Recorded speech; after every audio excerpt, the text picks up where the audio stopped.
ويؤمن مركز النهوض بالصادرات ممثلا بمكتبه بالعاصمة السنغالية دكار للمرة الثالثة مشاركة بعثة أعمال تونسية في الصالون الدولي للبناء والبنية التحتية. وتندرج هذه المشاركة في إطار مزيد التعرف على السوق السنغالية في مجال البناء والمجالات، وتهدف كذلك إلى تسليط الضوء على المنتجات والخدمات التونسية وإقامة علاقات تجارية والالتقاء بالفاعلين الاقتصاديين السنغاليين واستكشاف فرص الشراكة في هذه السوق. عماد حفيظ مدير المركز بدكار وأكثر تفاصيل. تونس تشارك بقوة المرة الثالثة على التوالي في الصالون الدولي للبناء والبنية التحتية المنعقد من 5 إلى 7 فبراير الجاري في العاصمة السنغالية دكار.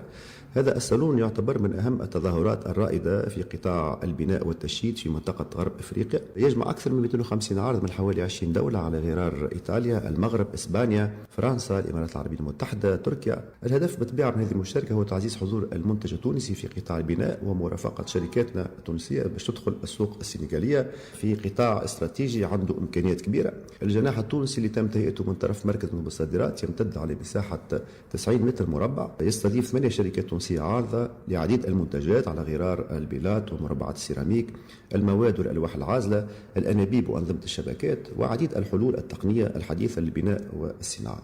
نحب نذكر أن السنغال تحتل مكانة استراتيجية مهمة في علاقاتنا التجارية مع أفريقيا.